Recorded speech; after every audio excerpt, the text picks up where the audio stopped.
विष्णु भगवान की जय। धर्माचरण चैनल में द्वादश अध्याय इस प्रकार है।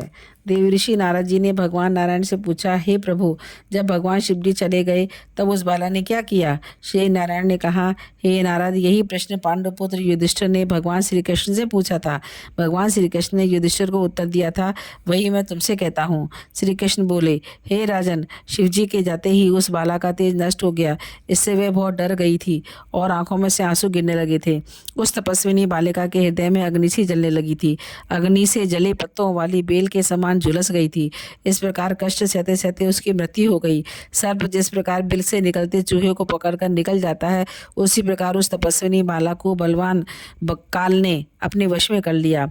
उसी समय धार्मिक राजा द्रौपदी यज्ञ की बहुत सी सामग्री एकत्रित करके यज्ञ कर रहे थे। उनके जलते हुए कुंड में वही बाला सोने की कांति वाली सुंदरी के रूप में प्रकट हुई, जो द्रौपदी नाम से प्रसिद्ध हुई। इस द्रौपदी कन्या को मत्स्य वेद करके स्वयंवर में अनेक राजाओं और भीष्म कर्णादि को निस्तेज करके अर्जुन ने प्राप्त किया था। कानों में शूल के समान लगने वाले क्रूर वचन कहते हुए दुष्ट दुशासन ने जिसे चुटिया पकड़कर खींचा था, हे राजन, उस समय मैंने उसकी ओर ध्यान नहीं दिया था, क्योंकि इसने पुरुषोत्तम मास की अवहेलना की थी। किंतु जब उसने प्रेम से मुझे बारंबार पुकारा, हे गोविंद, हे गोपीजन को आनंद देने वाले, हे दीनबंधु, दया के समुद्र, मैं इस दुष्ट दुशासन के हाथ में पड़ गई हूँ। हे श्री कृष्ण, मेरा उद्धार कीजिए। तब उसकी प्रार्थना सुनकर शीघ्र ही गरुड़ पर सवार होकर उस स्थान पर आई और उसे वस्त्रों से परिपूर्ण कर लज्जित होने से बचा लिया। इतना होने पर भी पुरुषोत्तम मास की अवहेलनावश मैं उसकी तरफ से उदासीन रहता था, क्योंकि पुरुषोत्तम मास के विरोधी को मैं ही गिरा देता हूँ। इसलिए अब आगामी पुरुषोत्तम मास की तुम सेवा करो। 14 वर्ष पूरा होने पर तुम्हारा कल्याण होगा। भगवान श्री कृष्ण ने पांडवों को धीरज बंधाते हुए कहा, हे पांडवों, इस द्रौपदी के बाल जिन्होंने खींचे या देखे हैं, मैं उन दुष्टों की स्त्रियों को केशीन करूंगा।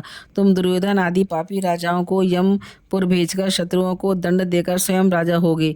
जो मेरे प्यारे भक्तों को दुख देते हैं, मैं उस दुष्ट की ओर देखता भी नहीं हूँ, उसे यमराज दंड देते हैं। भगवान श्री कृष्ण ने इस प्रकार द्रौपदी और पांडवों को समझाया और द्वारिका जाने की इच्छा से कहने लगे, हे राजन, द्वारिकावासी मेरे विरह में व्याकुल हैं, मैं आज ही द्वारिका जा रहा हूँ। श्री नारायण बोले, हे भगवान, श्री कृष्ण को इस प्रकार कहकर चलने को तैयार देखकर गदगद हो पांडव बोले, हे जनार्दन, आप हमारे जीवन दाता हैं, आप हमारी रक्षा करें।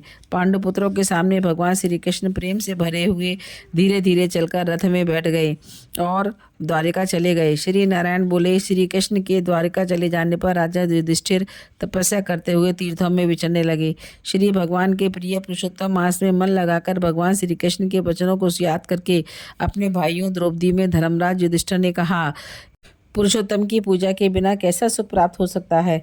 जिस प्राणी ने पुरुषोत्तम पूजन किया वही धन्य है, श्रेष्ठ एवं पूज्य है। इस प्रकार पांडवों ने सब तीर्थों में घूमते हुए पुरुषोत्तम मास आने पर उसका श्री व्रत नियम पालन किया। अंत में भगवान श्री कृष्ण की कृपा से 14 वर्ष पूर्ण होने पर उन्होंने राज्य प्राप्त किया।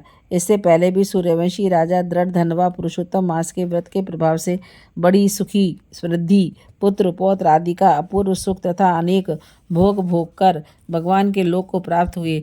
हे मुनि, इस मास का महात्म करोड़ों कल्प बीतने पर भी मुझ में कहने की सामर्थ्य नहीं है। पुरुषोत्तम मास का द्वादश अध्याय समाप्तम। पुरुषोत्तम भगवान की जय।